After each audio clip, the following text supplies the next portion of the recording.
We are about to start the meeting.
Thank you very much. Good morning, everybody. Welcome to our Wandsworth CCG board meeting. What month are we in? We're in November. So we've got, have we got apologies from anyone? Yeah, so we've got James Murray, Stampy, and Ben Lesson. Thank you. Oh, and here's Carol, thank you.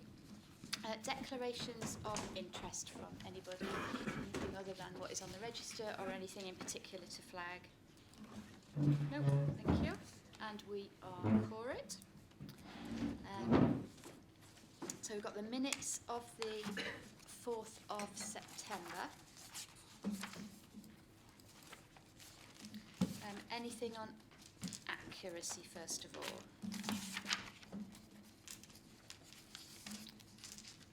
No, I don't need to go through page by page. Jolly good. Well, thank you for those. And I'll just find my place and see whether there's some actions. There was, so John, I think, wasn't there? John, yeah, there was an action regarding A&E activity and tracking it to trust beyond St George's. I've spoken with CCG and CSU colleagues. The short answer is we can't provide a CCG view of performance. We certainly know activity-wise where patients registered with a Wandsworth GP are being treated, and there's no reason to suggest that the average waiting times that those places, that those providers have, are not reflective of the experience of Wandsworth patients, but we can't at the moment provide a report based on commissioned patients. It's purely a provider report. Yeah, okay. Thank you. So good, that's those minutes done then. Are there any items for AOB that anybody wishes to flag now? No, good. So it's a relatively straightforward meeting today, really, I think we'll find. And probably shorter than usual, just because of the number of items on the agenda, and then we've got a brief part 2 as well. So I'm touching wood here, but I am thinking we're going to finish early, and colleagues have to move on to the next meeting, which is Primary Care Committee, but I think other people will be joining for that. Mona, am I right? So I don't know if you can get going any earlier anyway. No, it has to be 12:30. Yeah, okay. But if everyone's out by 12:30, then that would be helpful. Oh, we will. Yeah. We will. Good. There's a very nice cafe that you can go in, so that'll be all right. Right, let's do the first item then, which is moving forward together. So, Sarah, do you want to do an update on this Yes. for us? So I've just realised that actually on the paper we've put the clinical lead as Andrew Murray, and then I suddenly thought I was going to make an announcement about that, but we've already put it onto the paper. So as you are, I'm sure, aware, because I think we did email something out, there was a process with the 6 CCG chairs across South West London where they elected Andrew Murray as the designate chair for the South West London CCG. So Andrew will become the South West London CCG chair from the 1st of April. What that means is that they will also now be going out for an election for the borough-placed chair for Merton. So there will be a process around Merton going out for their borough chair. We're still working through the now I can never remember, it's the vice clinical chair or the deputy clinical chair role and how that's going to work. So now that we've appointed Andrew, we can now go through to the next phase. And just whilst I'm sort of doing those little updates, on the lay members, I've asked Ben Luscombe, who is the Chief of Staff, to pull together the process for appointing the 3 lay members, including the job descriptions, and I hope that we will be able to get that out in the next few weeks as well. So just to keep people updated. But on the paper, as you can see, the committee in common, which some of you were involved in, happened, and we agreed the application documentation to be submitted to the regulators. We also had our votes, and can I thank everybody that was involved in supporting the CCGs on the voting process, and particularly the chairs, who did a lot of work with the members to get us into a very good position, which was, I think, did you want to do the votes for Wandsworth? Do you want to say what the total votes for Wandsworth are? So correct me if I haven't got the final position here, but we have 40 practices, and we had two abstentions, and 2 no votes. Yeah. So, and everybody else was yes. So that's really positive. So that was an overwhelming yes. Overall, across the whole of South West London, 16 no votes, I think, is the total, which means that of the 260, I think it is, odd practices, we only had 16 no votes. So it was overwhelming yes, actually, in all areas. So that's a really positive outcome from the members. So the voting was completed, and then because we had submitted the application, we got a letter back very quickly. We did do an assurance process. I did go to a couple of meetings where I sat in front of the regulators and answered questions, and we received a letter from them saying that we'd been approved for our merger for 1st of April. So that's all really good news. Now we are pulling together. We'd already done a lot of work. I mean, we are ahead, I think, on having all the documentation ready, because we wanted it ready for the membership. And that's all kind of done now. But we will have to do a lot of work to make sure that we bring together 6 sets of accounts and ledgers, and we make sure all the operational policies for the CCG are in place, and that we've got everything set up and ready to go from the 1st of April. We have got a large programme of work and a programme plan, and what we intend to do at the January meeting for all governing bodies is to bring back a suite of documents that sets out, these are all the arrangements locally, so these are the borough level arrangements, and these are all the South West London arrangements and all the transition arrangements. So we'll have all of that in the January meeting. But I think it's good news for South West London. I think that it was a very positive response from the membership, and I thought it was a very positive response from the regulators as well. And I think everyone's worked really hard to get us to this point. Thank you, Sarah. Chris. Can I just congratulate the executive led by you, Sarah, on this outcome. I think given it was an important strategic development, I think to get such an overwhelming vote of confidence from the GP practices is to your credit for the work and your colleagues on the executives, both here and in the other CCG. So I think we should record that. I just want to check that I've got my understanding, though, of what the constitutional change is. As I understand it, the existing CCGs, the 6, will cease to exist as legal entities at midnight on the 31st of March. Midnight on certain dates is quite key at the moment, isn't it? Yes. And at 1 minute past midnight on the 1st of April, the new organisation comes into legal existence. Is that correct? Yeah, well, I don't know exactly on the timings, and I'm slightly worried about that minute in the middle, but yes. All sorts could happen. I'm going to be up all night. I'm not looking to be pedantic about the timing. I'm just trying. There is a serious point here, because if the existing 6 are effectively ceasing, there is a question of some legal novations, as well as obviously staff I'm sure which you've all got in hand, but it just reinforces your point. There's a lot of work to do to ensure that things don't slip down whatever crack may or may not exist between midnight and 1 second past midnight.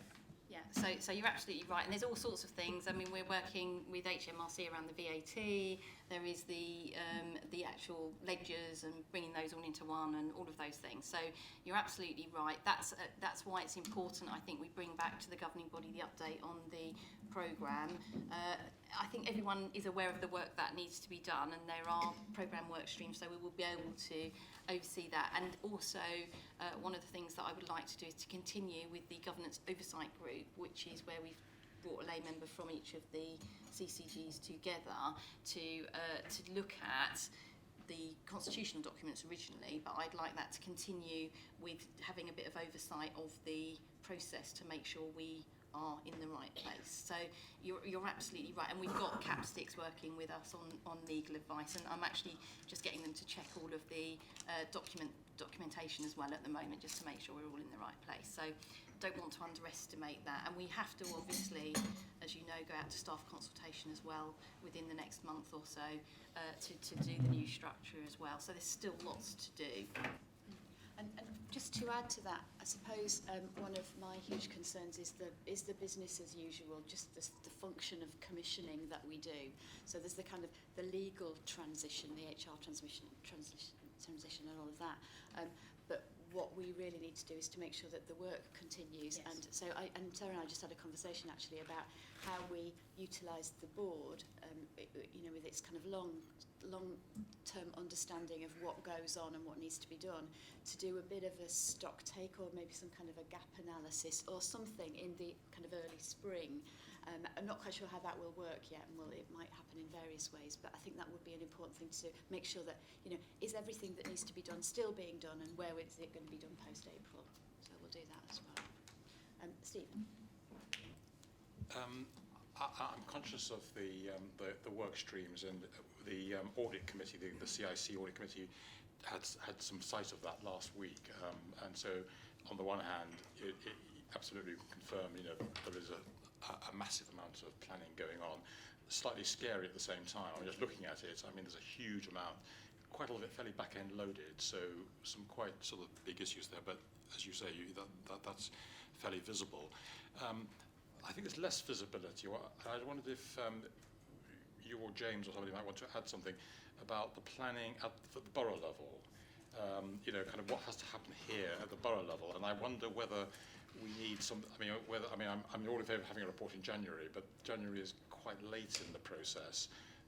So it'd be helpful if you can give some sort of update of our planning on that. So I'll give a bit of a high-level view just of what we're looking at across South West London, and then James can come back with the local detail. I think it is important. So people have been seeing some of this, but I think they've been seeing it in a slightly ad hoc way, and therefore may not recognise it as a full kind of set of something that makes sense. So I think for January what we will do is bring a suite of information that talks about, and in my head I had it in a kind of a number of pots, which is, how will we manage the budget, local budget, the finances in the local committee, how are we managing sort of quality both at a South West London level and a local level, how are we managing clinical leadership locally and in another area, and also things like governance, and just making sure we understand the governance between the local and South West London. So I think we need to bring that full set suite back in January so people understand it.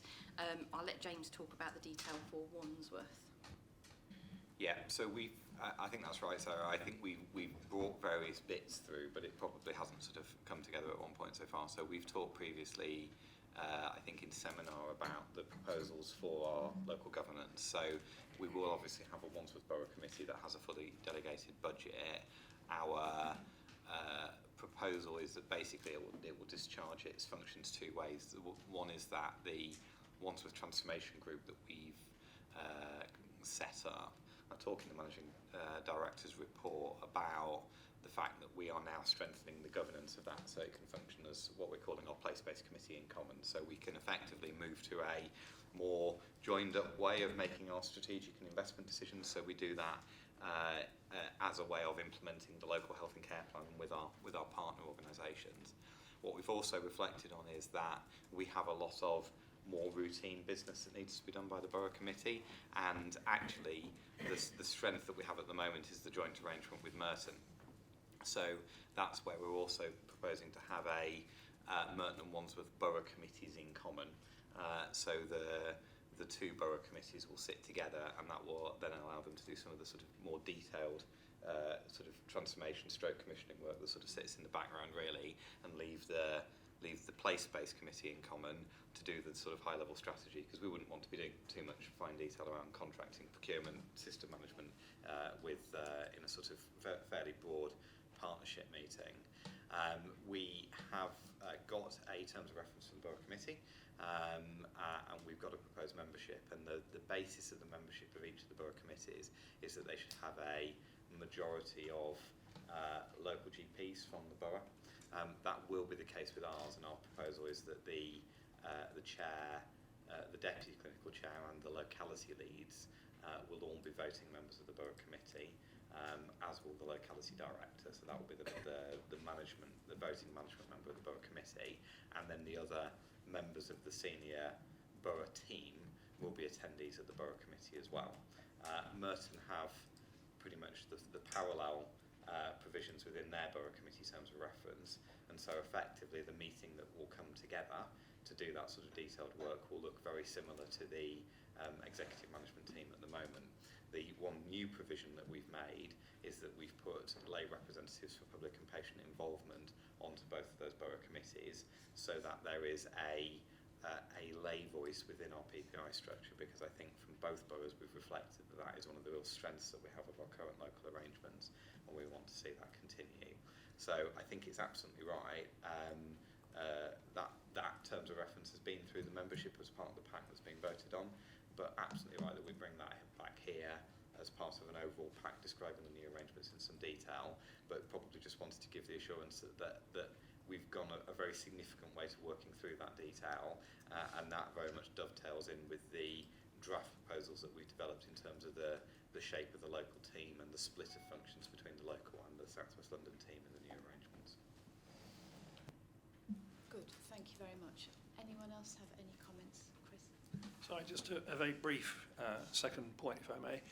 I think it's important that the papers we get in January do explain the limits of the delegation powers to the Boroughs Committee. I think understanding that the statutory responsibilities of the governing body is moving to a South West London context, even though the intended operational model is high devolvement, nevertheless understanding the interface of authority and responsibility between the two is really crucial to these new arrangements working effectively. Yes.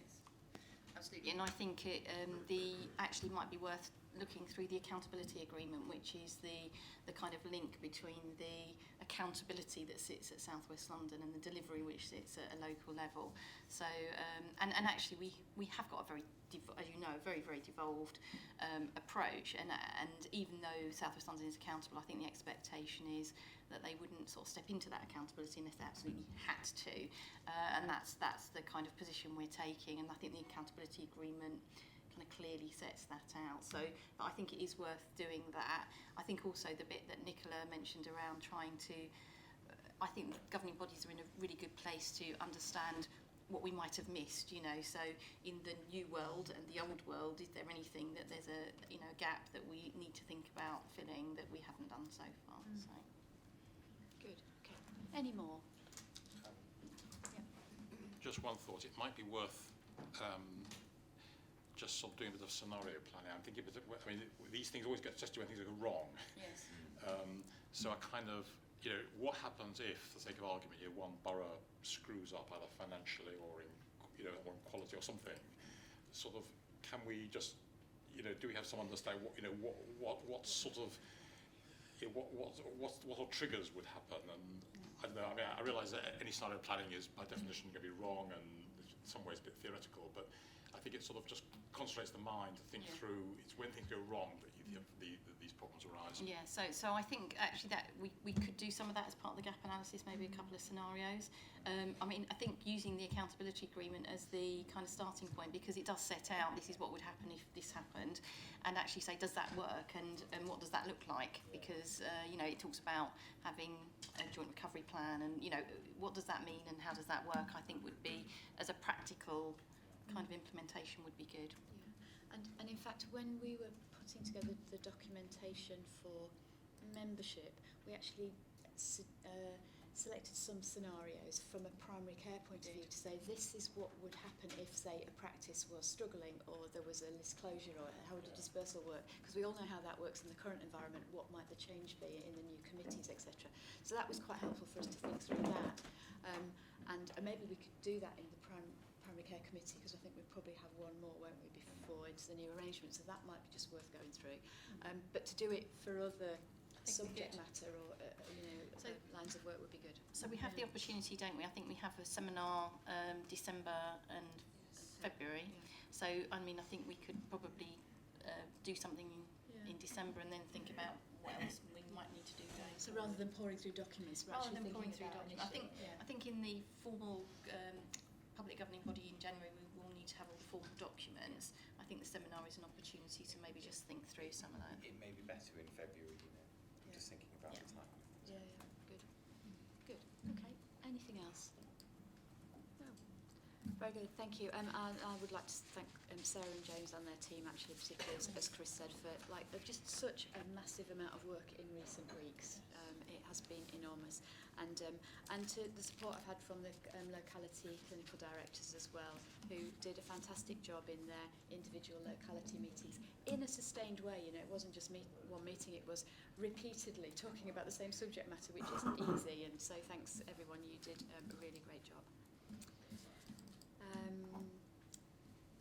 Josh, system planning. System planning, thank you.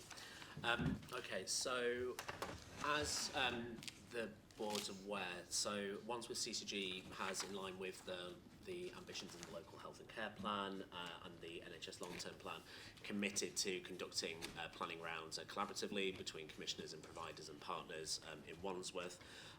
What this short paper outlines is some of the arrangements that we're putting in place to do that, but also just highlighting some of the risks and constraints in that process as we go through it over the next 4 or 5 months.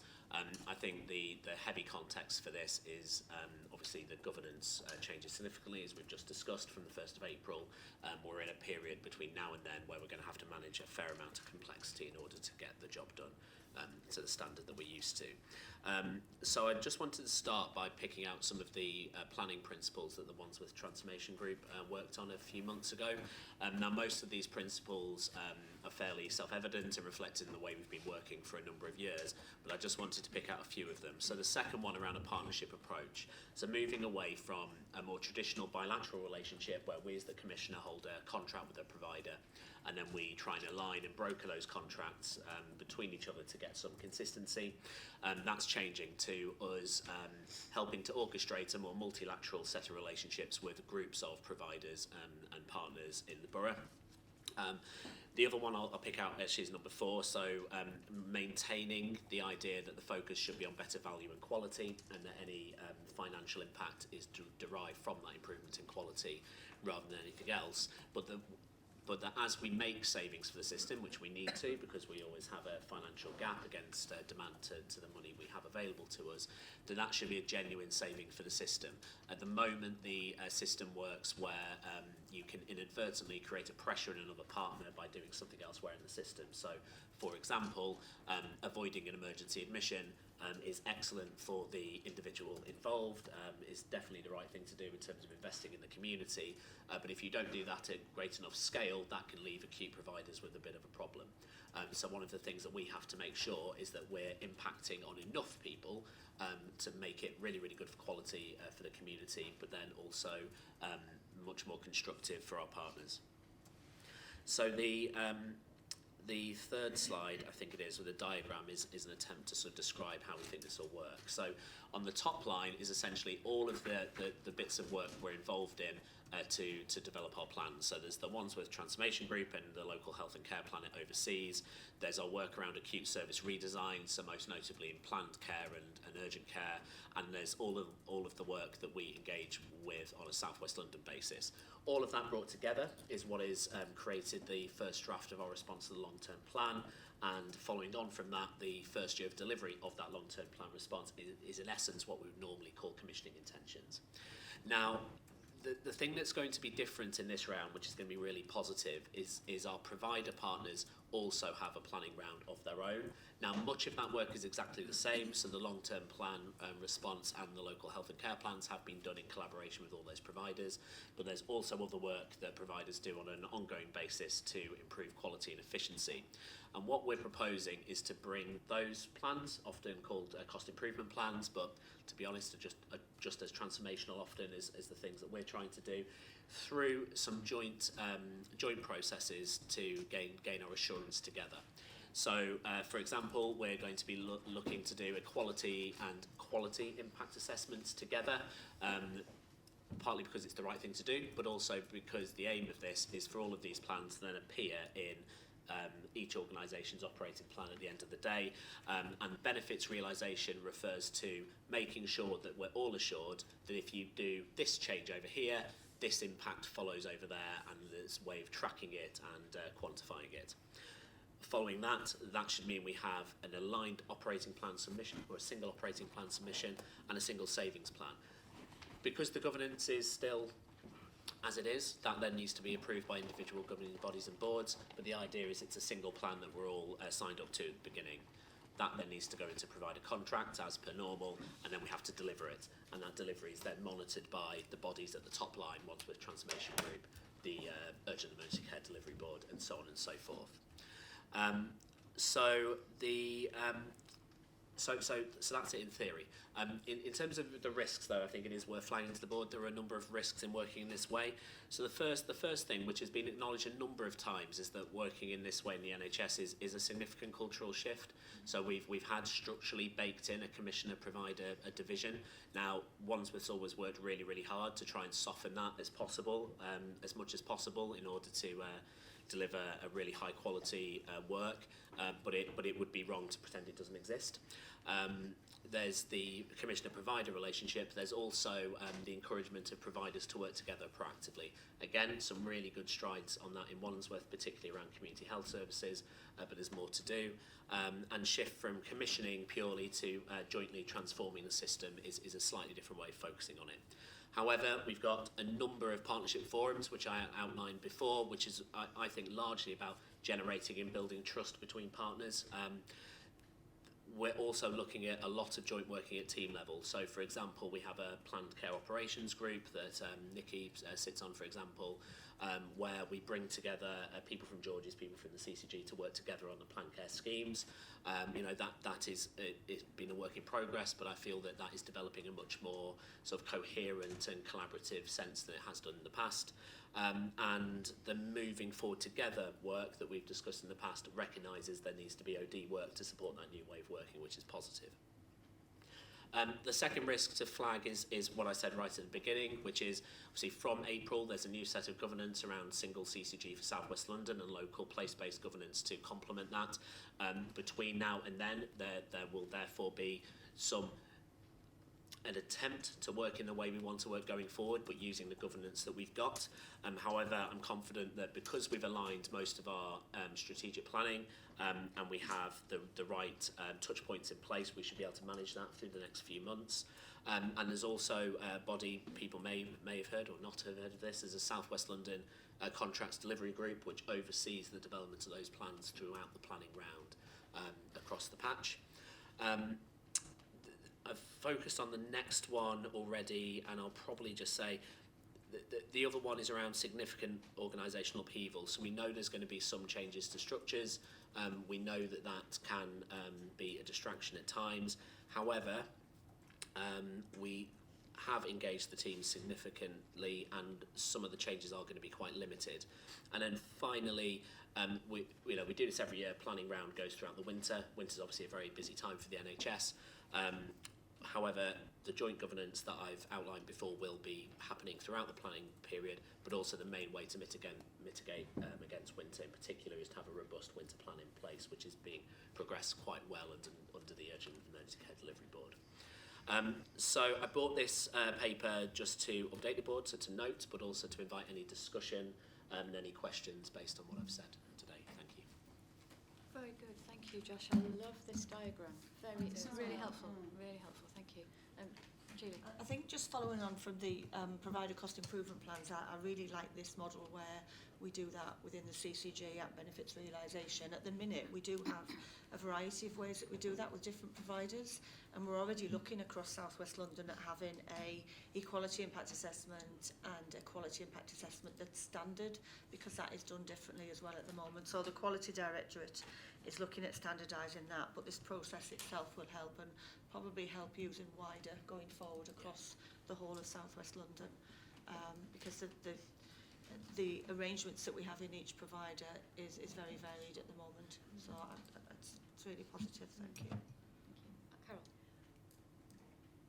Have we always done an equality impact assessment?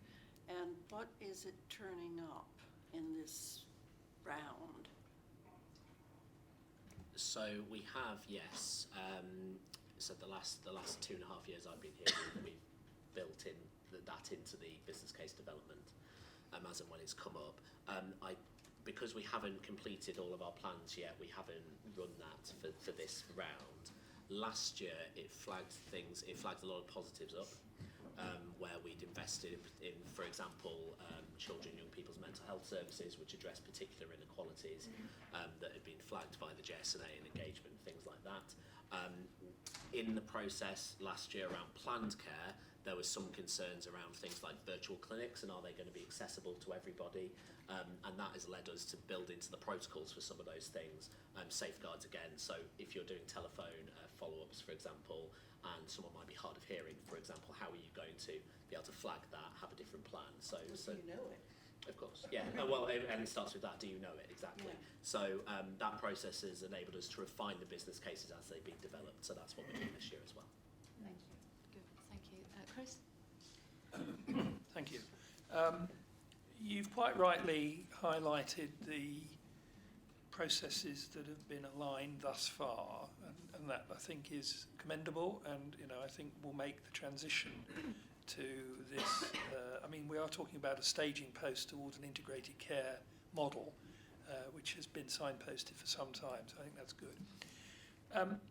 With the best will in the world, though, given all this red and yellow on the risks diagram, would it be fair to say that at this stage, this next round is going to be suboptimal insofar as the governance oversight can't possibly be in the same model as will exist after April next year? So I don't think it has to be no. I'm just flagging up the risks that we face. So normally in a planning round, because we had a lot more control over the proposals we were developing, and that bit would take maybe less time, but we would then spend quite a lot of time negotiating contracts with providers to get them agreed. I think this round that is going to flip, so I think it will take a bit longer than normal to develop the plans, because it will take just wider engagement at that initiation stage. But having done that engagement with all our providers, I think it should allow the contracting element of the discussion to happen much more quickly. We're still going to be having governing meetings throughout this period, as are all our partners. So if anything, I think there'll be a lot more governance oversight in the plan collectively than there would have been in the past. So I don't have a concern that it'll be suboptimal from a governance point of view. It will just feel different as we put more emphasis in joint planning to the negotiation and agreements at the end, is my view. Yeah, sure. Fine. I mean, we'll see. And I'm not suggesting that in saying you'll see I disagree with you. I think that's fine. Let me put the question the other way around. I was thinking I could have put this question one of two ways. So I'll now do it the other way. What will be the benefits of this approach post-April 22, post-April next year? How is it going to be better if you're saying it shouldn't be suboptimal beforehand? Because I think the governance will be aligned. So I think it will be more efficient to go through the processes of agreement and sign-off, having done the collaborative decision-making on the priorities and the development of the plans. I mean, there's a couple of things I'd say on this. I think generally what the approach does is it takes the transactional noise out of the system. So actually, we're all trading off one system transformation and efficiency plan. We're all working towards the same plan, rather than managing through the mechanism of the sort of internal tariff-based mechanisms that we've had set up for a number of years. I think the difference between pre-April 20 and post-April 20 is at the moment we've got on the CCG side, 6 CCG statutory bodies with 4 management teams looking to sort of pull this together in local areas, whereas when we're designing the new CCG structure, we are designing in the right capacity and capability to do this in the new way of working. It's very much focused on the kind of business intelligence and the kind of transactional functions you need to support this way of working rather than the old way of working, and with a single contracting team, a single BI function, single performance and activity planning function, you will all be effectively dealing with the same underlying kind of back office information, and that frees us up within the local teams to focus on the sort of the transformational elements rather than sort of managing the spreadsheets that go up and down the line. So I think it does allow us to focus on the really value-adding activities and build some of the capacity and capability across South West London in terms of those supporting transactional functions. Of course, it's a new way of working, and therefore there's always going to be a certain amount of people getting used to it. I think there's a cultural mindset shift in terms of moving from sort of writing schemes around the tariff to writing schemes around system cost reduction. And I've been discussing that with the team because we all get it, but it's kind of getting it through every level of the organisation and providers getting it through every level of their organisations as well. But in terms of being able to A, work in the new world and B, work efficiently, then that's exactly what we've been designing the new South West London CCG to go and do. I'm encouraged by that, and I wasn't expecting anything less than that, so that's good. All I'm concerned about is a question of managing expectations here, particularly in the first year. The organisation on paper may be fully formed on the 1st of April. Doesn't mean the way it works is fully formed, and that's really my point. It's going to take a process of time, and I know you realise that, but I just wanted, as part of this debate, to get that surfaced and reflected, because inevitably, as you've alluded to at the last part of your answer, you've got the way of working, and no doubt many other people. It doesn't mean everybody has. That's really my point. And if I could just perhaps support that and expand on it a bit. So I really don't think we should underestimate how long it will take people to catch up on this.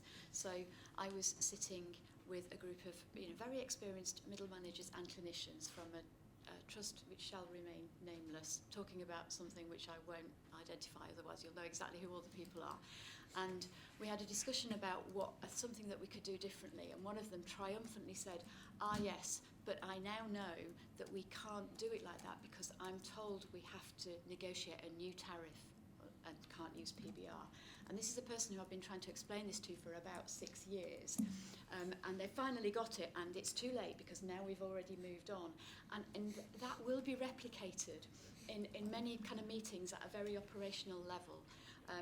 And it's going to take ages before people get this. And even if people do get it, actually doing it is really hard because our natural inclination is to work for the master, whoever that master we believe is in our organisation. And those organisations aren't going away, and they still have all the kind of requirements around the individual organisations. So this is very, very tough stuff, I have to say, and it's really helpful to have what I think is a really good understanding of the kind of vast series of processes that we have to put in place to try and make sure it all happens. But still the people are in the way, and it's the people that have to make it happen. So, you know what, we should wish ourselves luck because this is tough stuff. So yeah, but this is really helpful, Josh, to set it out like this. It does help us realise what we have to do.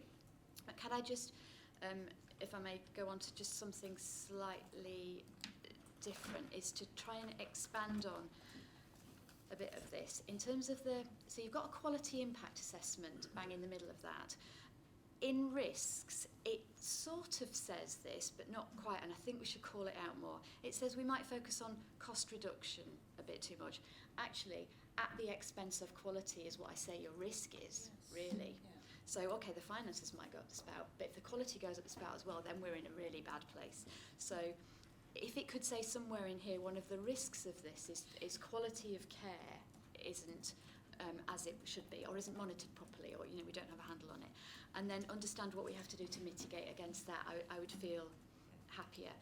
There's a big chunk here, which is this leg, which is provider cost improvement plans on the diagram, and in the past we have had ways of scrutinising cost improvement plans in a very kind of commissioner-provider sense, but that scrutiny needs to happen, whoever it needs to happen by still needs to happen. And not only on each individual plan as we would any business plan that we were putting together, but also on overarching, what does that mean, and what might be the impact for the rest of the system. So we don't have that way of doing that anymore. It was moved with the clinical commissioning reference group and how we used to do it through there. So I'd be keen to understand how that bit might work. So I did, when I was putting together this diagram, I attempted to try and do this and then failed, so decided just not to even try because it made it too messy. But for provider cost improvement plans, there's quite a big, there should be, and this process hopefully will ensure that, a big overlap between what's in the provider cost improvement and transformation plans and what's in our transformation plans, because they're joint plans. Yeah. Now, and therefore those things will be based on a joint understanding of what some of the quality, performance, etc. issues are, how they would improve them, and that's why there's that aligned EQIA and QIA process behind them. Now, there will always be things in a provider cost improvement plan that aren't necessarily particularly transformational, so it might be reducing the amount you spend on a particular bit of kit or what have you, or reducing rent in a particular space, or so on and so forth. Now, we do still want to have those things go through a QIA and EQIA process in the way that we would have done in the past, except we'll be jointly owning that. So I think that was the main thing I wanted to say about that. Your earlier point around the focus on quality, so I think we can take an action to bulk up I think the bit it's on. worded wrong. Yeah. You're absolutely right. It Sort should of say. very- It's a different risk, I think, Oh, is actually, it? Okay. rather than worded wrong. So this was just saying the point that I think that you just made, Nicola, around if we have been working on a payment by results tariff. To change that focus entirely is a big change, both technically and culturally, and that's going to be quite complicated to do. I think the thing you've highlighted is absolutely right. So it's an additional thing around making sure in this process there's still an absolute focus on the quality of what we're producing. Yeah. And another mitigation for various things in here is about clinical input. Yes. So this really describes lots of processes and lots of kind of managerial input into making sure the systems that support all this are right, and that's really, really important. But I don't know whether we're going into a world of not clinical commissioning anymore. I'm not quite sure, but so yeah, we're not going to be able to call it commissioning anymore in that sort of sense. But So I it's think the first clinical principle on the input- first slide, which I didn't pick out largely because I think in Wandsworth it's gone without saying, is professional and clinical leadership needs to be in the centre of that. Yeah. So throughout all of these processes, there is and will be significant clinical leadership in how it's done. Yeah. So people who are leading pieces of work. So I wouldn't expect you to, for example, chairing the Urgent Emergency Care Delivery Board, to not understand the quality and EQIA impact of some of the work we're doing for urgent care next year. So that's really good. That's helpful. But there's a bit more than clinical leadership. I think there's just clinical input and advice and insight, really, which is key. I think just following on, I absolutely agree with you. I know how we do the CIPs at the minute in George's and who the clinical people are that attend that challenge session. That has to feed into the process that Josh is describing around joint. It can't be missed. So I do absolutely, I know what you're trying to say, Nicola, and it has to fit within that because it is so important that we've got that oversight. Yeah. Okay, so James and Sarah. So I think that's absolutely right. I think actually, in a way, there is an opportunity with this, with pulling together.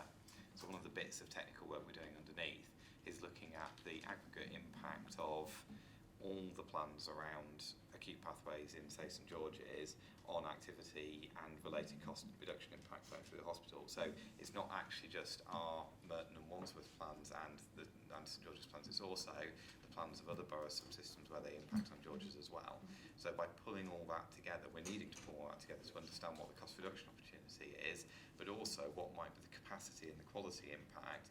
So I think we can use our existing mechanisms that have got significant clinical input, so the clinical oversight group and the EMT morphing into the borough committees in common, to actually make sure that we're bringing, I think, a more holistic picture of what the plan is for what happens on pathways through, our governance than possibly we've had in the past. Because previously we had our plan, and then we had scrutiny of somebody else's plan, whereas I think there's the opportunity to bring it together. Now again, the devil is in the detail, and I'm very conscious that it's not going to be me directly who's doing that, but I think that conceptually that is the way that we ought to be working, and is the way I see this working. No, that's helpful, thank you. Sarah? So this issue of clinical leadership is coming up now in a lot of discussions. I think possibly because we're merging into a South West London CCG, there's a concern that we'll lose some kind of clinical oversight of what we're doing. What it's also, with us working across the system in a different way, so that we're not working in a kind of commissioner-provider split, but trying to work together, it's also throwing up the question of what do we mean by wider clinical leadership and, you know, the different professionals in the system.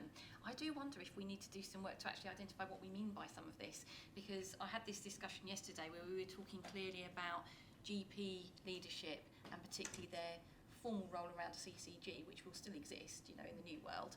And then we were talking about the difference between an oversight function and an expert matter, you know, someone who subject matter expert who does something maybe on diabetes or whatever, and what that difference is as well.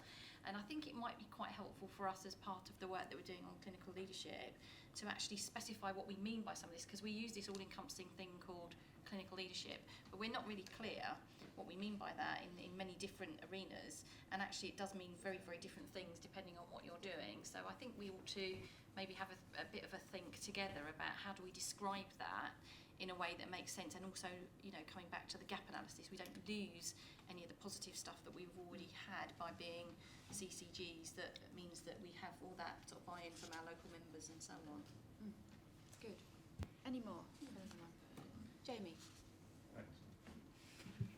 Thank you. Josh, I realise this can't be a comprehensive list of risks, but I just wondered if you considered the loss of PPI as worth flagging up. The loss of PPI.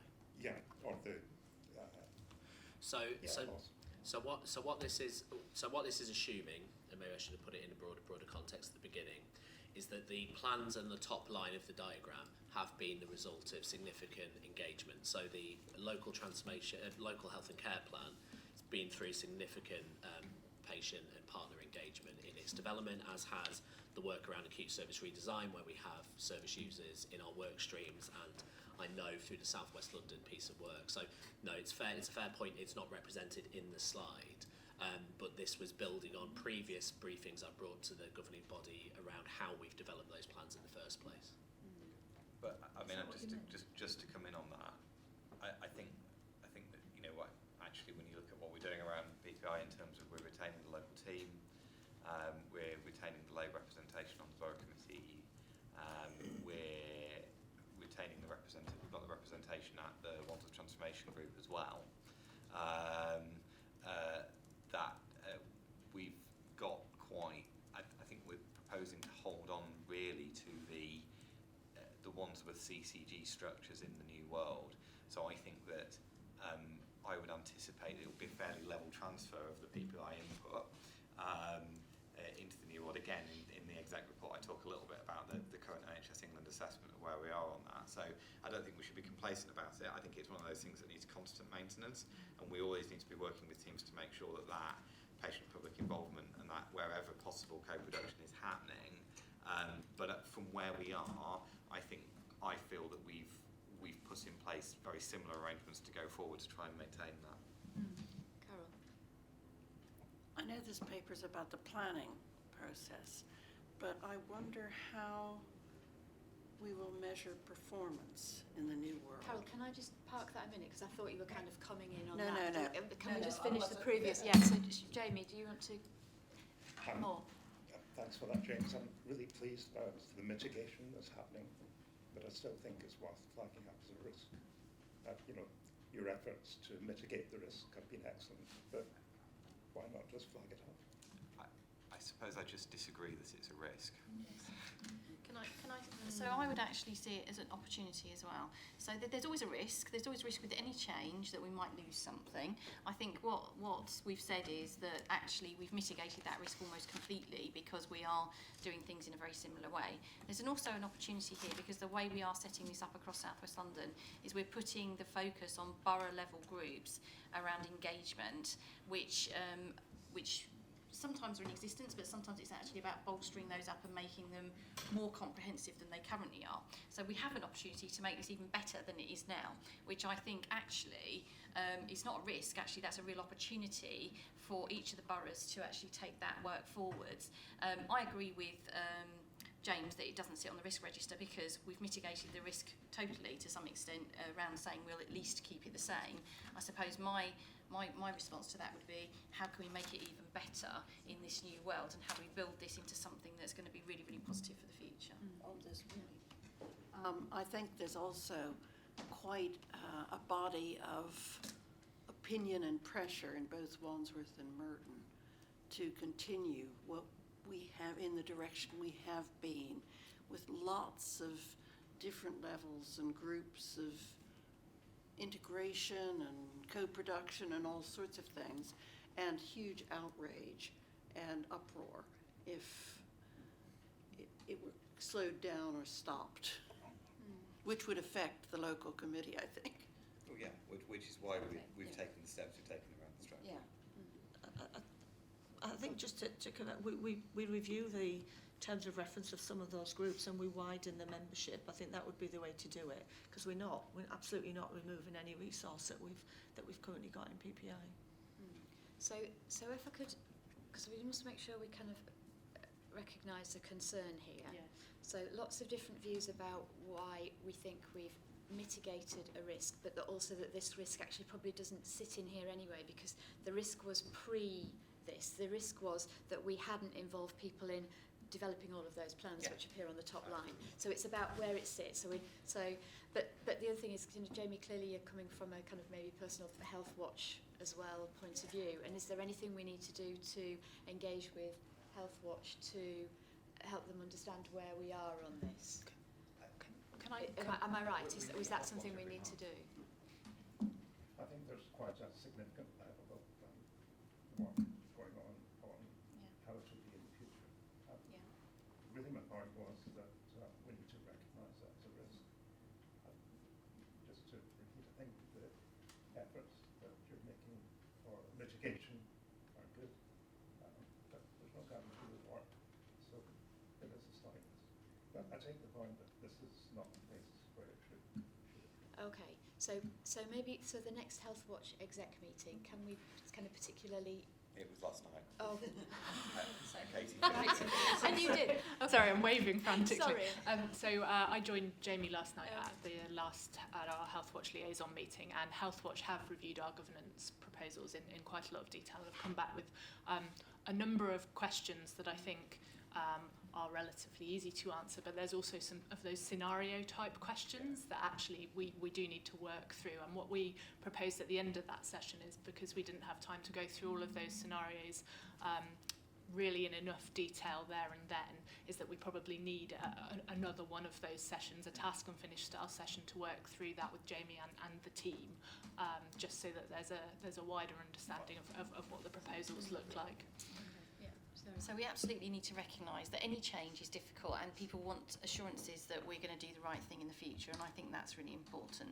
I think what we need to do is work out where is it that we need to provide the information and the support, because I think we're saying we're confident that what we put in place will mean that there'll be at least a minimum of no change, but we think there might be more we could do, but we need to convince people that that's the case. It's no good as just saying it. We need to actually be able to show people how that will work. So the scenario planning sounds really, really positive. So if we need to do that, and we maybe need to take that out to a wider group, I think that would be a very positive piece of work. Steve? In terms of purely process, and what I'm hearing is that this is a legitimate risk, but that's been mitigated. So in terms of the colour thing, you might want to show it as green. I mean, if it's been mitigated sufficiently, but I mean, it therefore might not appear if you're only showing reds and yellows. But I mean, to say it isn't a risk, I think is slightly, it must be. It is a fair risk. The question is it mitigated adequately? I mean, I would agree that the risk of an engagement process falling over is a risk with any change to a new way of working. I think it's at that level. I think that feedback from the Health Watch liaison is really helpful, and actually all of that scenario planning will be helpful. So I think it's something that we can carry on doing through there, and maybe the Health Watch is sort of thoughts about how this might work in practice might help us to refine some of those processes to make sure that nothing does fall over. So I'm very happy to take that forward. Okay. And of course, PPI probably appears in some form, I don't know whether it does at the moment, in our corporate risk register and all of that. I don't know if there's somebody somewhere's got some ownership of a risk there, whether it's been fully mitigated or not. But So one of the South West London work streams is the comms and engagement work stream, which isn't just about communications. It is actually has been very focused on how do we make sure we get the engagement piece right across South West London. So what we need to do is just make sure that any risks, we have had risks associated with that, I know, on the overarching risk register, but as we go through the transition, because there's a bit around, because I mean, let's be fair about it, there's the current CCG, what's the risk of the current CCG? Yeah.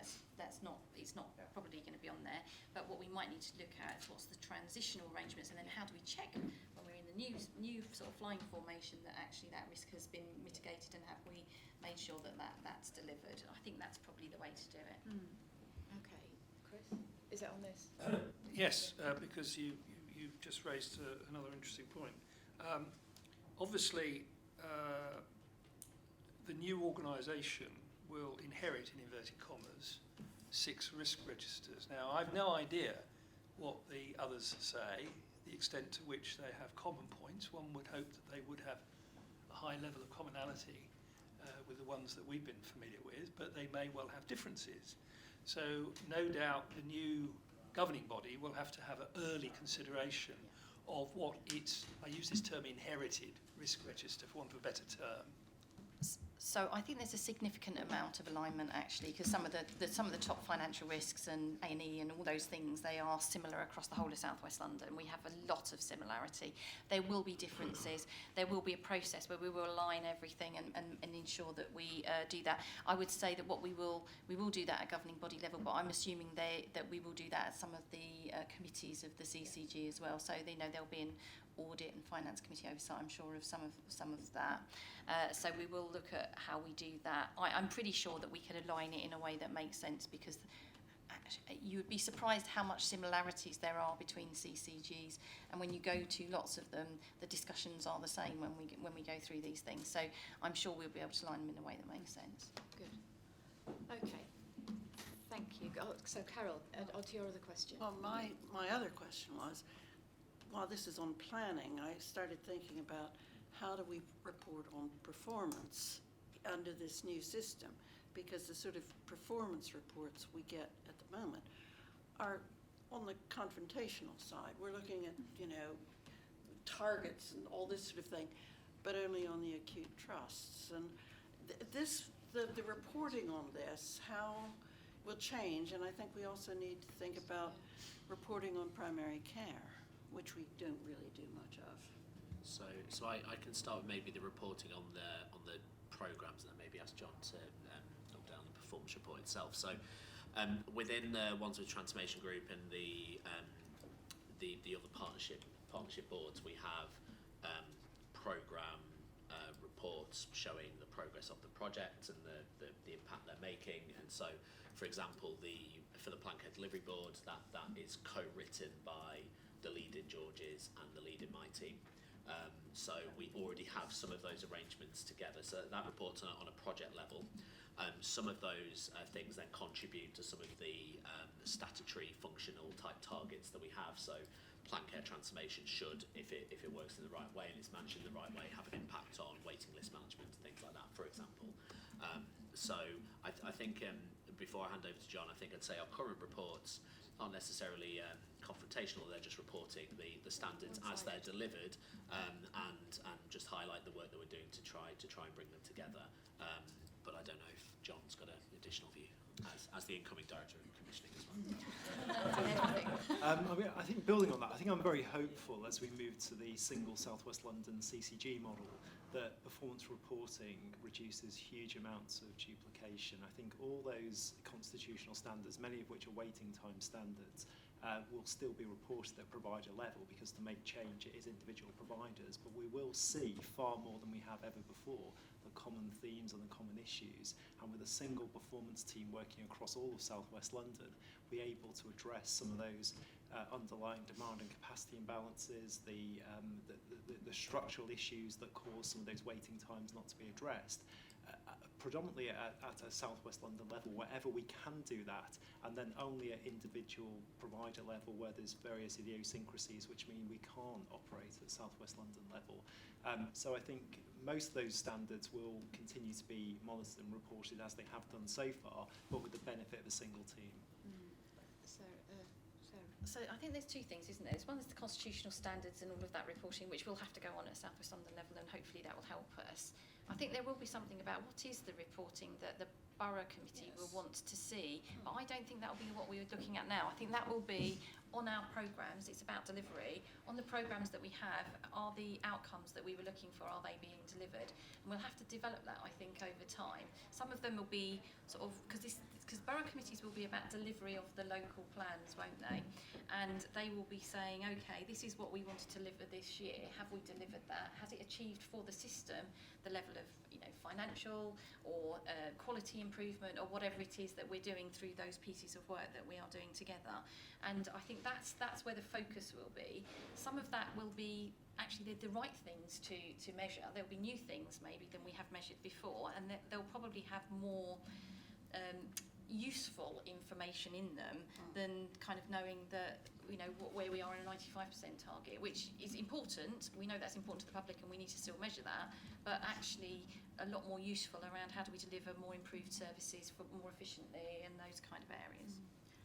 And I would say we sort of in small areas are already having a go at this really. So John, in terms of the Emergency Care Delivery Board, where it's not performance reporting against the standards, but as a result of one of the standards which we really have to deliver on, we've got a whole system of understanding, monitoring what goes on in the systems below that, which is multi-organisational, isn't it, in terms of its delivery.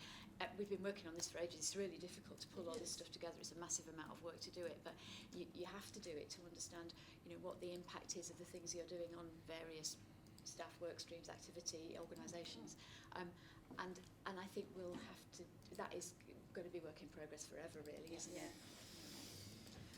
Good. Any more on that or anything else? Just coming on the bit about primary care. So I think there are a number of the constitutional standards that we do report through this board that relate to primary care. So for example, dementia diagnosis rates or LD health checks, that does come here. I suppose in terms of performance of individual general practices, that's a separate governance work stream through primary care committee.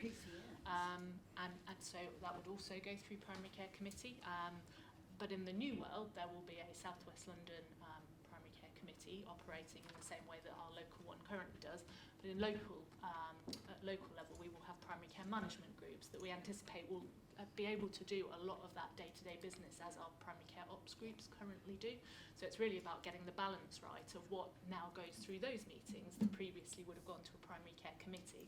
And I think making sure that those primary care management groups have the right people around the table to be able to provide the right level of scrutiny of that sort of information is going to be the key thing, and that's what we're going to be working through in our primary care committee agendas over the coming months. And gets reported publicly. Yes. I think that's going to be important. Good. Okay, excellent. Thank you. Josh, thank you for your swan song really, leaving us with the framework and kind of an understanding of what it is we have to do. That's excellent, thank you.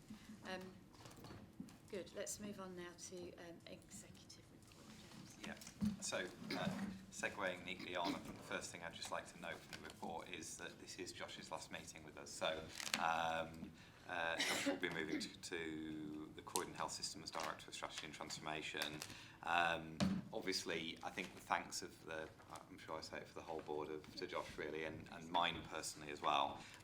He has been absolutely instrumental in getting us to this position over the last 2 years, in both continuing the very strong traditions of Wandsworth CCG in terms of its delivery of clinically led commissioning, but also in beginning to move us towards the new way of working. So he leaves a really strong legacy. I'm absolutely thrilled that we found a way of managing through this next transition period with the team that we have. As of the 14th of November, John will step across into the Director of Commissioning role while we move into the new structure. Sean Stoneham, who is our Director of System Resilience and Transformation at the moment, will, for the last couple of boards, will come along because he'll start to take the performance brief. In the interim, it's obviously very closely linked to what he does already. And we will just be managing across the team in terms of some other responsibilities just to make sure that we've got everything covered. But I think it's a real testament to the strength and depth that we've got within the senior team and the rest of the organisation that we are in a position to be able to sort of manage through this transition. And I know it's been really warmly received by staff that John is going to step into that role. So a goodbye to Josh, but also a hello to John in a new way. And equally, I'm sure that Josh, with his Croydon hat on, will be having lots to do with us as well. I did just want to talk a little bit about the issue of mental health and ethnicity. So on the 24th of October, I went to the WCEN organised Wandsworth Black Mental Health Conference. I think this is really an issue where actually the CCG and moving into the Borough Committee of South West London CCG can demonstrate some leadership going forward. So we know what the national figures tell us about disparities in the use of mental health services by people from BAME communities.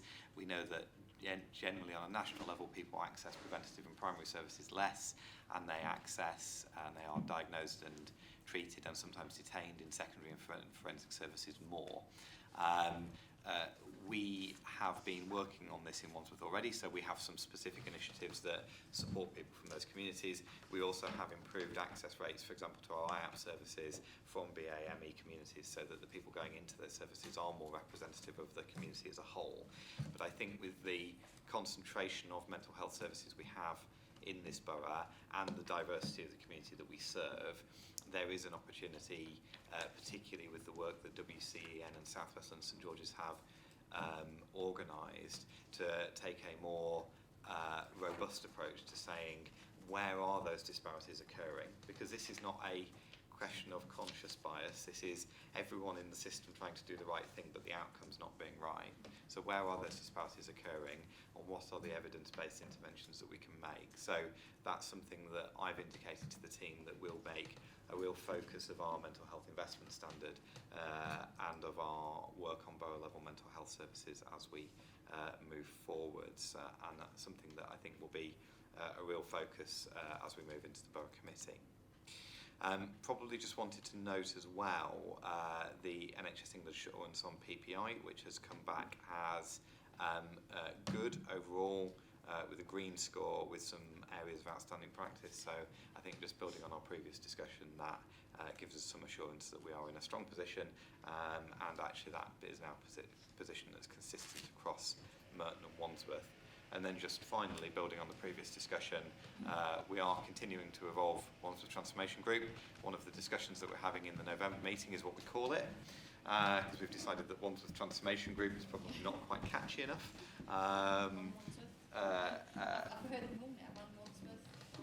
Well, One Wandsworth Health and Care Together was my favourite. That's a real combination of health and care together at one point. But I mean, I think on a serious point, we recognise that this is a group that we've been developing for some time. The process that Josh has just talked through gives it a real sense of, it has a critical role within that sort of system planning, coordination, leadership of transformation.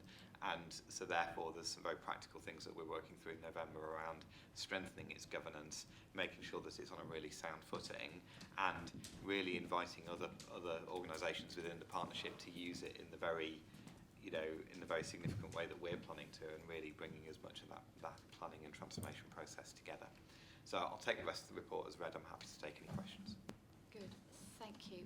Before I do that, Sarah, I think you had something to add. It's just very briefly, in case anyone hadn't noticed, we are just about to go into an election, which means that I think is it midnight this evening? I got the thing that we are in Purda. last night. So we are in Purda. Either we are or we will be in the next few hours. But definitely Purda. So I just wanted to mention it to the governing body and members of the governing body, particularly for any up-and-coming public meetings. Obviously, we will need to be very careful. And I'm advising everyone that if you're not sure, you should seek advice. And we have a central team around communications who will be able to advise on whether it's appropriate for the NHS to be in a public meeting or to attend a public meeting. So I just thought all governing body members should be aware. Good, thank you for that.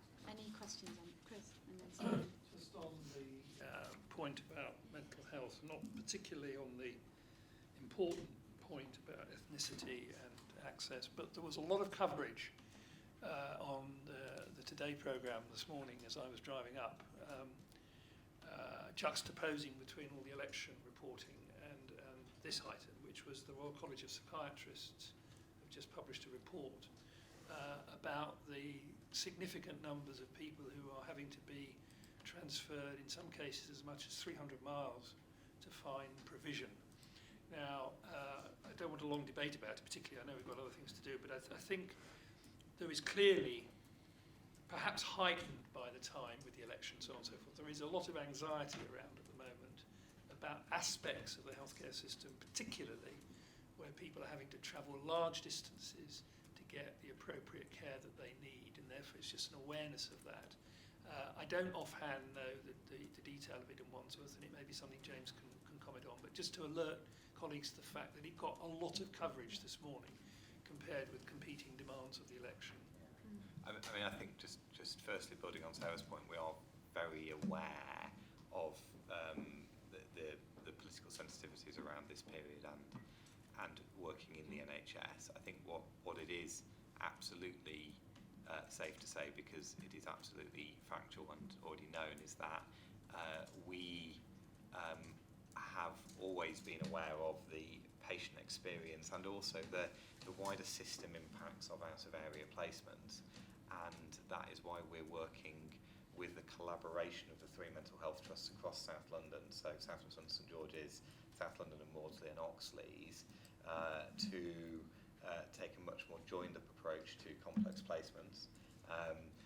They are in the process of putting together a system to effectively take control of the placement process so that they are able to plan more strategically around patients that need specialist placements and potentially would have greater scope to make more provision in the local area. So absolutely it is a challenge nationally in that the provision is becoming more specialised and there are a fewer number of places that can do it, but actually our strategy across South London is to say, well, actually by working with these three very substantial providers, we can make more strategic provision in our local area. Thank you. Good. Stephen? You mentioned the NHS England scores for under IAF for PPI inequalities. Have we had our feedback on other areas, whatever they're called? Yes, we were green. We're, across the whole IAF for 18-19, we kept the same rating. Right. I'm sure we've brought that You back. probably have. through. Yeah. Yeah, I think it came through in a previous exec report. Yes, I think it did. Oh, sorry, Shannon. I was just interested in the work that was done to reduce barriers to accessing healthcare. Obviously, any focus on inequalities in Wandsworth is stuff would be interested in. I was thinking potentially whether there might be something we can use from there to add context to the JSNA to shine a spotlight on health inequalities. So if that could be shared, I'd be really grateful. Yeah. Absolutely, we will, because I mean, I think it's also worth noting that one of the bits of business Wandsworth Transformation Group looked at in the last meeting was the JSNA process, wasn't it? And about making the JSNA process more holistic and drawing on a wider range of information. And I think that wherever we're doing that work, then that can make a really active contribution to the JSNA. That's positive. We'll share it with you, Shannon. Thank you. Yeah, thank you. Good. Any more on that? No. Thank you very much for that, James. John, performance report. Thank you. Can I just ask you on a point of order? In the light of the Purda point made a moment ago, are we able to consider this report and ask questions on it in the normal way? Yeah, I think. Okay, fine. I'm just seeking clarification. Yeah, no, that's all right. Yeah. Thank you. 4 points I wanted to call out from the report, and then happy to answer questions on any part of the report. There are a few areas where performance remains below plan, either national plan or local plan. The delivery of the Accidents and Emergency Standard, the RTT recovery and diagnostics. I also wanted to touch on IAPT, where we are achieving all the waiting time and access standards, but we have an ongoing issue with patients accessing their second appointment. So there are 4 areas that I'll pick up. Starting with A&E, we've received now 2 of the 3 reports that the intensive support team are providing as part of the diagnostic they're doing around the A&E at St George's. So a 3-part review. The first part focused very much on the tooting site, the patient flow, and the way in which the service operates through the front door of the A&E at St George's. The second part is the ambulance handover process, and the third part is a wider response from the wider health economy and social care and mental health partners.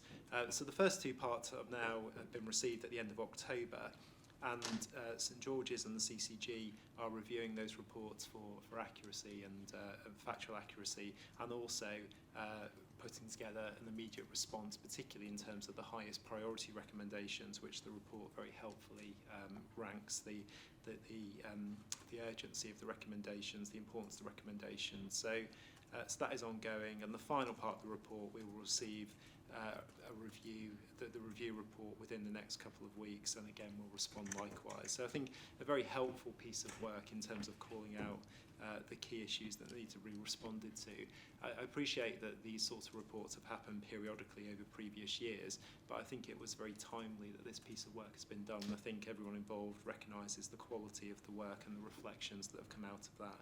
Performance continues to track below local trajectory. It went down 1% between the August position of 83.3 and the September position of 82.3. But through the winter planning, which our colleague Sean Stoneham leads on, and the ESIS review, we're doing all we can as a health economy to get in the best possible place before winter pressures really start. The Chief Executive at St George's now chairs a weekly emergency care delivery board, slightly confusing title because we have a separate emergency care delivery board with a wider group of people, but that's very much looking at the interprofessional standards within the trust, workforce, emergency care processes, and responding to those highest priority recommendations. They're also doing a separate piece of work around long stay patients and what more can be done to expedite their discharge. Secondly, I wanted to pick up RTT. So in September, the Queen Mary site of St George's moved over to the Cerner PAS system and began for the first time in several years reporting their RTT position. So now we have an overall accurate RTT position for the trust, following the main tooting site recommencing reporting in January. The ongoing review of data quality is showing that there are no significant issues with that re-reporting, which is very positive. There was a whole assurance process ahead of re-reporting, but in recent weeks they've continued to assess the data quality and there are no immediate problems. The overall performance of RTT for the first time has gone back slightly, so 0.5% below where they were planned to be in August, and 6 people waiting over 52 weeks against the plan of 5, but the Trust continues with its prediction that it will get back on track, so no over 52-week waiters by the reported month of October, and they are confident that they'll reach the 88% performance by end of year, although, as I say, marginally below where they're intending to be for the month of August. I appreciate it's a bit of a reporting lag, which we just don't have signed off and validated September position at the moment. We'll have that in a few days' time. And finally, diagnostics. So diagnostics has slipped back a little. 99% of patients should go through their diagnostic part of their pathway within 6 weeks. For the month of August, we are slightly beyond that, predominantly related to patients who've been treated at Kingston.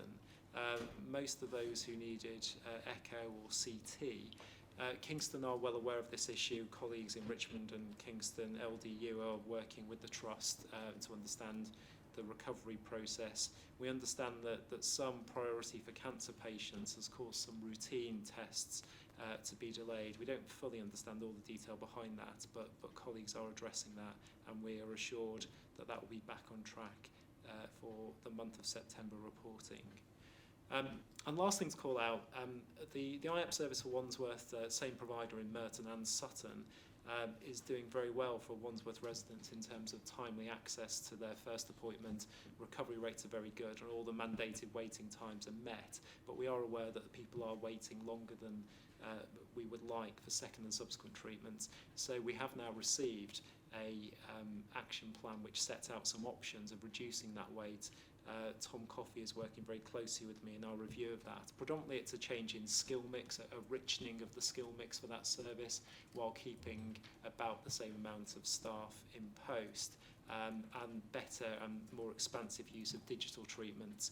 But again, across Sutton, Merton and Wandsworth, we have some issues of waits for second treatment, and we are, particularly for Wandsworth now, that they are separate issues. We're looking at if some sort of joint response across 3 boroughs, but they are separate issues.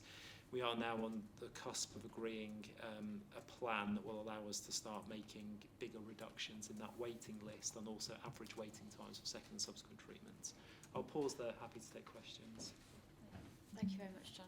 Any questions, Chris, and then Stephen? Can I just focus on the A&E numbers, please? This table doesn't make for pretty reading. With the exception of Chelsea and Westminster, none of the other providers are getting anywhere near the 95% target.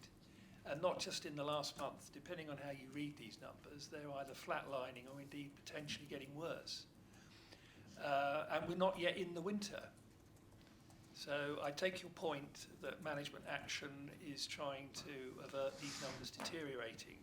But if we had a very prolonged and severe winter, we could expect these numbers to deteriorate potentially quite substantially. And I appreciate that all the departments have got triage arrangements in place and therefore the most urgent cases. But you could imagine circumstances in which any one of more of these hospitals could have a real surge of demand in these departments. Are there not some more systemic problems that are affecting not just these hospitals, but potentially more than these? But let's just focus on the ones that we've got some responsibility for monitoring. Fundamentally, there isn't enough capacity in these departments to meet the demand in the set timetable, is there?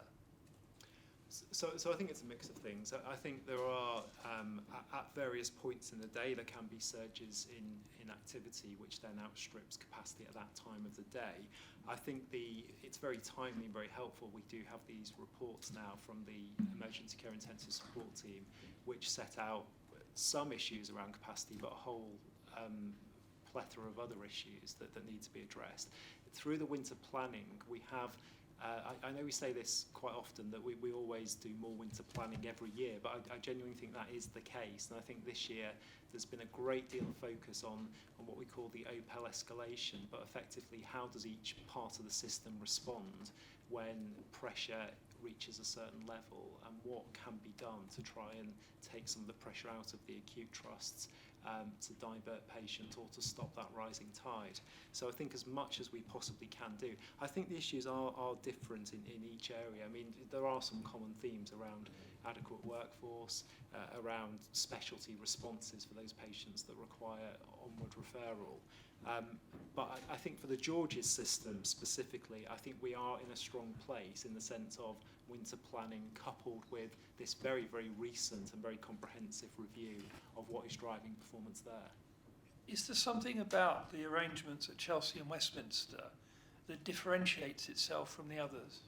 Bearing in mind they seem to be able to pretty well meet the target month in, month out. I think it's a difficult question to answer. I think they clearly don't have some of the issues that George's are addressing at the moment. And beyond that, I think it's quite hard to compare, because each area has got a different setup in how it responds to surges in emergency demand, what other pathways it has to divert some of that activity. I think for George's, and we continue to operate at the moment on a lead commissioner provider basis, therefore our in-depth knowledge is with St George's. I think I'm confident, based on the ESIS review, there will be some ongoing improvement in performance. We are focusing relentlessly on, ahead of winter, what more can be done, long stay patients, and responding to the recommendations. The Chief Executive is now chairing this weekly meeting, which calls out all those key priorities. I think as far as we can be confident, we are, that everything is being done. So, because I do think to an extent we're not comparing like with George's and Chelwest, because George's is a trauma centre, cardiac centre, stroke centre. Chelsea Westminster isn't. It's quite a different kind of unit in many ways, and I think that contributes, but it is much more than just that. I think. Same issue. I mean, my reading of it, if you just reading the figures and what you said, what you basically conclude is that George's for the last 2 years has fluctuated in sort of mid-80s to 90, in that sort of range, and sometimes a bit better, sometimes a bit worse. And I welcome all the stuff that you've talked about and is being done, and that's all excellent stuff.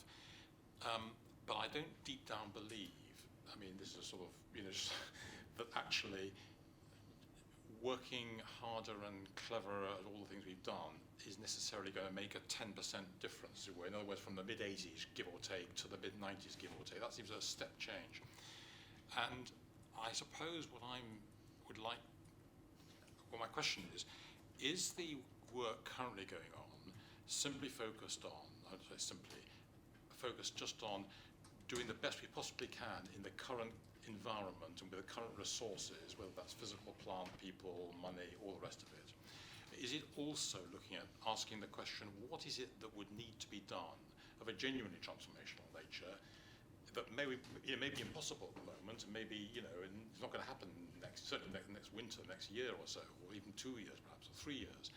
But what would be necessary to be confident that actually, okay, accepting George as a trauma centre, and accepting that fluctuations happen, and accepting that's the real world, and accepting there isn't a magic pill that's going to turn the taps off, which I suspect is the truth, and accepting that population demand probably will continue to increase, what sort of transformational change would actually be necessary if you were seriously going to get to the sort of the mid-90s, give or take, as seen from the mid-80s, give or take?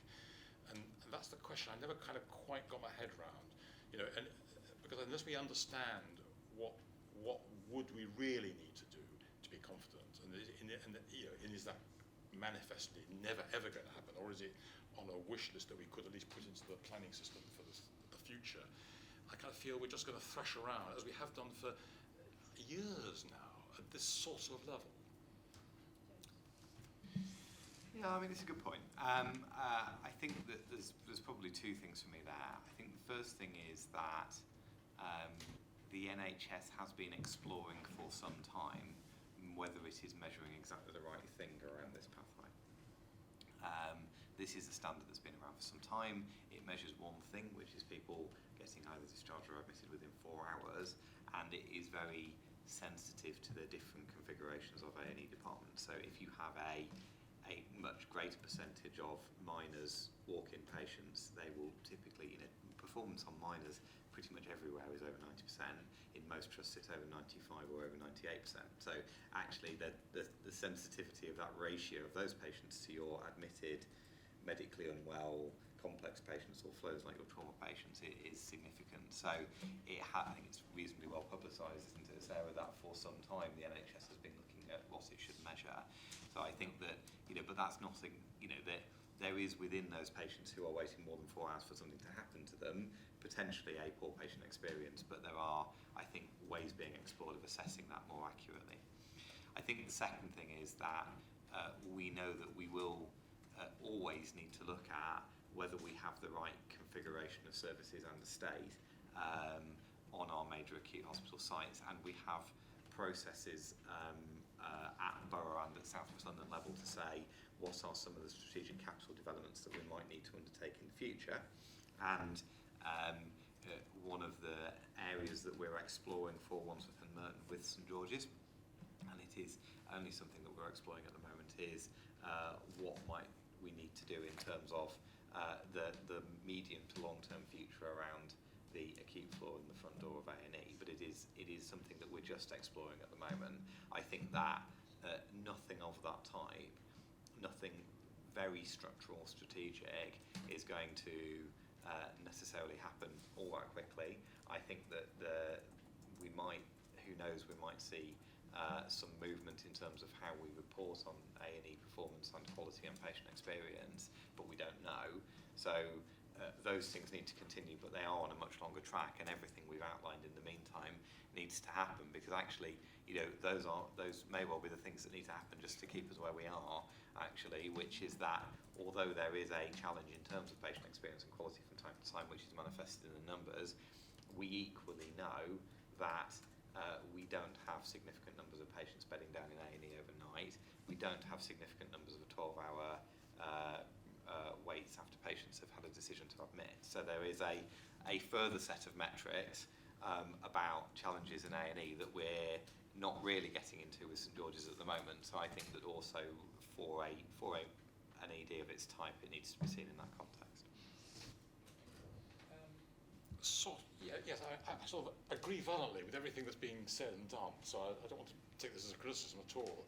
It's just that I still feel, I mean, I once had a boss who had been trained as a mathematician, and his approach to problems is to say, what would need to be true to achieve whatever your objective was, which is a different way of reversing it. So if you said, actually, admittedly, it cannot happen, I'm not saying this for the next year, 2 years, 3 years even, but I think we ought to at least, or George or somebody ought to have some knowledge of what if you were basically said in 4 years' time, for sake of argument, not ridiculously long way away, but sort of, you know, not tomorrow afternoon, you had to be able to assure that you really were going to be in the mid-90s, and I recognise the difference of the measurement might change, but everyone also agrees that it's an important measure, even in a more differentiated one.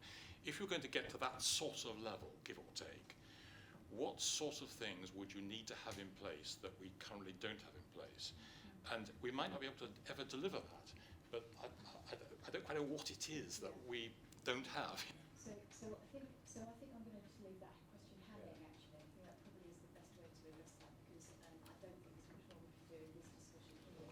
But I think it's a, you know, obviously a really good challenge to, you know, us as a system and what needs to happen. So if we can maybe just leave it hanging, because I don't think however long we talk, we're probably not going to answer it. So Shannon, maybe you want to. It was just a really quick suggestion, because obviously this discussion comes up quite frequently, and I know a lot of work's been done nationally, including by the King's Fund, to look at all the reasons, try to make sense of it, and I think maybe a potential way forward might be to have maybe a seminar, for example, just to look at those discussions that have been had and what's been published, to help improve the understanding of the indicator and maybe slightly shift the focus in terms of the interpretation. So, yeah, go on. So I'm just aware that we do this in lots of different forums, and I'm not sure about setting up another forum. We have an urgent emergency care board within each trust. So it encompasses the local authorities, the CCGs, all the providers in the area, but they're built around the trust. We have a South West London urgent emergency care board that has oversight, and can I say that at the moment I'm spending an awful lot of time talking to the national team about what the best practice is and how we should deliver it and how we manage over winter, and there's lots of oversight of this. I think that the governing body needs to know that there is no easy answer to this. If there was an easy answer, we would have done it by now, and that there is a huge amount of focus on this from all organisations within the system. The way we monitor is going to change, and I hope that what that will mean is better care for patients, because, you know, there is dispute at the moment whether 95% is the right measure or not, and whether actually it does achieve for patients what they need. So hopefully we'll have a better set of measures. That will not take away from the fact that there's huge amounts of pressure on the urgent emergency care system, and that we need to work together to improve it. And what I would give confidence I hope to everyone in the room is that we are doing everything we can to try and identify. We have got, you know, ESIST into St George's and into the local system to try and understand if there are improvements that we can make that we haven't already thought about. There are work streams that are focused on this, and actually everything is within this system is focused on trying to deliver improvements in this area, whilst knowing that it's still safe, can I say, even though it's challenged. So, you know, I think we can keep bringing reports back. I'm not sure additional workshops are going to help because we are doing lots of work already on it. And I recognise the frustration in not delivering, but it's the same. I'm having this discussion 6 times across South West London. It is a frustration with everyone that, you know, nationally 95% is proving really difficult for everyone to deliver. I'm not sure that helps, but anyway. I think that is, you know, helpful to have just, you know, challenges in just the way we think about this. Really, it keeps it fresh because, you know, we look at these reports year on year, month, you know, and I think it's helpful to have these kind of, you know, discussions about this. I think that one final point, not to prolong it, but I think what the ESIS reports do is effectively the marginal gains piece. So 20, 25 recommendations around all sorts of things, and if all of those can be achieved, there will be an improvement in performance. Because however good a department is, I think there's always that margin that they can look to achieve with a fresh set of recommendations. Yeah, good, helpful. Thank you very much, John. Thank you for all of that. I'm going to move us on now to finance reports. Neil. Okay, thank you. So just to note, this report is up to the end of September, and as per the previous board, it's a shortened version of the report that goes to the Finance Committee, where obviously a lot more detail in there for the scrutiny. I've also included the risk and mitigation table, which I know was lacking, and everybody was not very happy that it hadn't been included, so I've now addressed that, and that is in there. So I think the key headlines are we're still on track to achieve financial balance. However, the risks haven't subsided, but if anything, have probably increased. I'll come on to that in a second. But we do believe that we've probably got mitigations in place to cover that.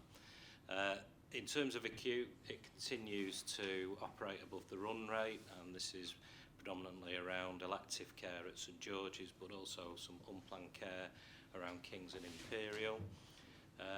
You'll note from the papers that an issue now has arisen around prescribing, and this is linked to the national formula applied to a set of drugs, and that could be in the order of about £100,000 per month. It is an estimate at this stage, because it's from, as I say, it's August, and we're at the moment still only looking at July's data, so it's to note for the time being. And the other issue is around GP at hand, where we're getting notified every month of what we need to recognise within our accounts, and this is moving upwards for Wandsworth. It's not universally moving up for everybody, but I think to note for Wandsworth it is moving up at the moment. However, we're covering it from within the position at the moment. So if I can take you to the risk and mitigation table, hopefully that has picked up all the risk areas. So you'll see that on the left-hand side, reasonably stable position in terms of what we're reporting, and on the right-hand side you can see the areas where we are seeing those changes. And I think around the category M drugs, so that's the prescribing issue, we're looking to get some sort of central support around that. That clearly is a significant risk if it doesn't materialise, and we will need to take a view on that as we move forward. That's only just emerged. So I wasn't planning on saying anything more at this stage, just really to note the risks that are contained within the report, but at this point in time we think we're going to hit our targets. Good, thank you, Neil. Chris? Just briefly, the finances are getting very tight. I mean, Neil has, as usual, given a very clear and concise account of the steps that are being taken. But I think the board should be very clear that we are going into the winter really with precious little room for manoeuvre now to cope with both these risks, but also anything else that might materialise elsewhere. So it's getting tight, very tight. Yeah, no, thank you. Stephen? I just wanted to link this back to the earlier discussion with Josh about planning for next year, and one of the financial risks that's emerged this year is, despite it is an acute elected, we've in a sense mitigated the risk on other aspects of acute, but not electives. Going into next year, against the background we talked about earlier, is that particular financial risk likely to be mitigated next year, or is that going to continue? So I think through the Finance and Activity Committee, so this is where it's the provider, DOFs and CCGs, we're looking at how we can change the financial architecture, and it's sort of building on the approach we've taken this year, but goes even further forward about saying, so how can we anticipate the likely cost pressures that are going to be coming through, and how might we mitigate those? So that's about us giving if you like, a fair share of our allocation out to our acute providers. But that's an ongoing dialogue and has been part of the 5-year planning process that we've got at the moment, and what we would expect to do is build upon the 5-year planning process into the first year of the operating plan for next year. So it's a change, and all the points that Josh made in his report are right. At the moment we're looking to build on how we had it this year, but given the RTT issue at St George's, that will be almost an add-on that we will need to consider. Well, no. I hope not. Yeah. So I hope that the PBR, that the RTT situation at St George's will be sufficiently stable in next year that we can move it into the block. It was kept out of the block this year because we were just back on reporting, and we knew that they had a significant trajectory to get back to, if not a constitution compliant position, then a reasonable position. You know, the gap between 88 and 92, we should now have enough data to be able to plan it into a block, and particularly given that we're talking about a number of transformation areas that may release capacity to offset that against release capacity. That, again, the devil will be in the detail, but one of my key objectives for this planning round is to get the electors at George's into the right contract form. Yeah. Good. Okay. Thank you. Any more questions on that? Well, thank you very much, Neil. So we now have some summary minutes from Finance Committees in Common and Integrated Governance Quality Committees, 2 each on those, and the South West London Collaborative Decision Making Committee in Common that was in September. I think that's that. So did anybody have any issues to raise from those documents? No. Good, thank you very much. We have no AOB unless anybody's thought of anything since. No, jolly good. Does anybody want to ask us any questions, any of our visitors? No, and I don't think we've had any submitted in writing beforehand, so thank you very much. Great, thank you everyone. Shall we just take a quick break and then reconvene for our part 2?